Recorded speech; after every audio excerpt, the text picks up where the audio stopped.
Joining me now is Year 12 student and founder of Nuclear for Australia, Will Shackel.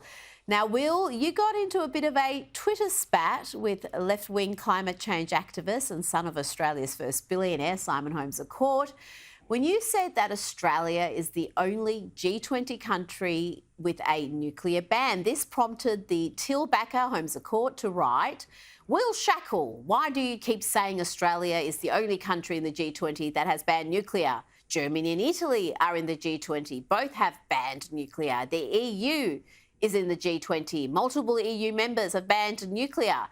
Oh dear, he seems a bit upset there. But Will, I wonder whether Simon should have done a bit more Googling before trying to fact check you, because you set him straight about Italy, Germany and the EU. So tell us, do they have nuclear bans?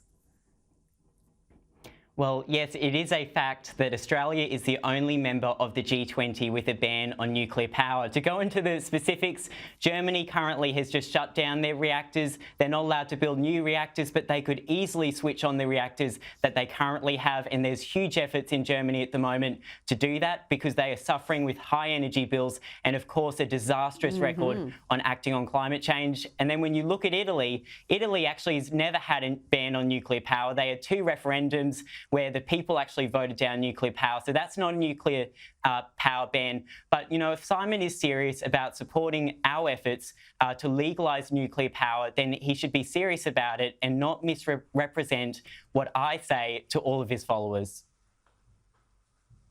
Now, which countries are doing the best when it comes to nuclear power? Give us the straight data. Well, I think probably the best example is in terms of France, where they're powered by 70% nuclear power, and they've been able to, you know, use nuclear power for decades to become one of the lowest, have one of the lowest greenhouse gas emissions footprints of any country in Europe, and at the same time have the lowest power price, some of the lowest power prices in all of Europe. But I think the really important thing is that if Australia was to lift the bans on nuclear power, we could be one of the strongest countries when it comes to nuclear power around the world. We're uniquely positioned to benefit from nuclear power. We have the largest uranium reserves in the world. And already we're a nuclear nation. We have a research reactor 40 kilometres from the Sydney CBD, which is providing medical isotopes for people to help treat cancer. And we export advanced manufactured items around the world using that reactor and using nuclear science. So we are respected around the world for our nuclear science capabilities. And if we were to embrace nuclear power, there is no doubt in my mind that we would be one of the world leaders when it came to nuclear power generation. And we sit on the world's largest reserves of uranium. So that's just another plus that we're neglecting. The coalition under Peter Dutton is committing to establishing nuclear power. That's what they tell us. Peter Dutton has floated the idea of building nuclear power stations on old coal station sites. How do you think this policy will be received by Australians and particularly by youngsters who are very much concerned about climate change? Well, I think it will.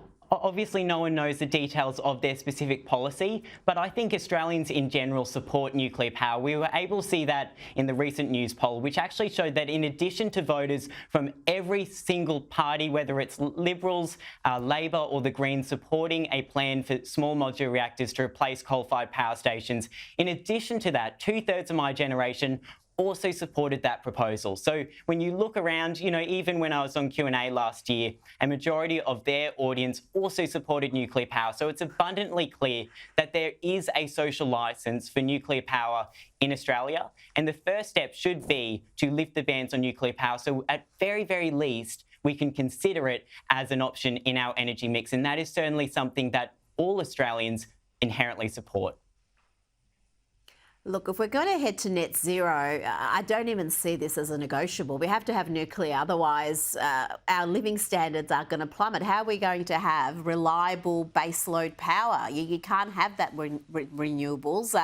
Does your generation, which is the most environmentally active, if you want to use a nice term, do they still support net zero if it means a dramatic change to the living standards, all the comforts that they're accustomed to, or is it very much dependent on having everything remain as it is, just with lower emissions? Look, I'll be very frank with you, Rita. I think there's an expectation among young people, and probably a false expectation, that if we were to pursue a 100% renewable plan, something which has never been successfully done around the world, that we would still be able to maintain our living standards and perhaps even, have better living standards. But when you look at the evidence, no nation has been able to decarbonise without using lots of nuclear or lots of hydro. Australia is basically a guinea pig in this 100% renewables plan. I support renewables, but at the same time, like most Australians, say that we should also be able to consider the potential role for nuclear power as part of our mix. And that's not a hard ask. But currently, because of the legal prohibitions at both the federal and also state level, we are not able to even consider it. And like I said earlier, Australia is the only member in the G20 with such a policy, despite Australia being so uniquely positioned to harness the benefits of nuclear power. So, if we want to be able to maintain our living standards, to have an Australia where we're able to have energy security, where we're able to have, the very, very basic certainty that the lights will stay on, that power prices will not continue to go up, and that we'll be able to reach net zero, then we must be considering the role of nuclear power. Now, the Guardian, in typical fashion, is hysterical with the mere mention of the word nuclear. They've gone with this headline: Peter Dutton wanted a plebiscite on marriage equality. Why not hold another one on his nuclear fantasy? It's a fantasy, Will. Did you know that? I don't remember having a plebiscite about renewables or gas bans or closing down cheap, reliable sources of energy, but here we are. Why is there such hysteria and scaremongering around nuclear, especially when you look at countries like Sweden and France, where they are doing so well with nuclear, and they're actually providing a cheap, reliable, clean form of energy for their citizens? Look, I think it's really counterproductive that we are entering into this scare campaign, and it's looking like the government is going to launch a scare campaign against nuclear power, which is just, in breach of the basic science. And around the world, people from all political parties, politicians, have been able to support nuclear power, whether you look to the UK, where UK Labor supports it, to the Democrats even in the US, where they support it. Now, actually, Nuclear for Australia tomorrow will be launching a major campaign called Facts, Not Politics, where we want to be able to reset the debate, putting facts first and experts' opinions at the forefront of the debate. Because currently all we're seeing from politicians is really petty political point scoring and misinformation, misinformation fear campaigns. And that is not in the best interest of Australians, and certainly not in the best interest of future generations and younger generations like myself. So we'll be, as part of our team, we've got Dr. Adi Paterson, one of the leading nuclear experts in Australia, as well as Jasmine Diab, who has a background in nuclear science, and she actually studied nuclear engineering as a result of her concerns for climate change. So it's really important that as we see this fear campaign and misinformation campaign ramp up on nuclear power in ignorance of the science, that we are able to reposition the facts to be at the forefront of the debate.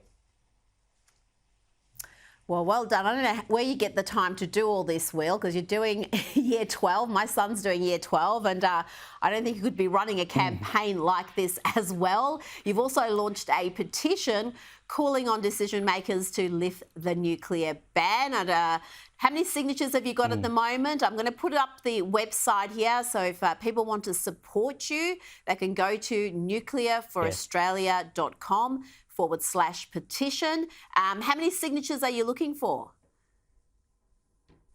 Well, currently it's well over 15,000, so thank you for everyone who's already signed that. We're looking for as many signatures as possible because we need to be able to show politicians that Australians are actually really serious about getting the bans on nuclear power lifted. So really, it's as many as possible. If people can sign, if they support the bans on nuclear power being lifted in Australia, I'd encourage them to sign at nuclearforaustralia.com/petition.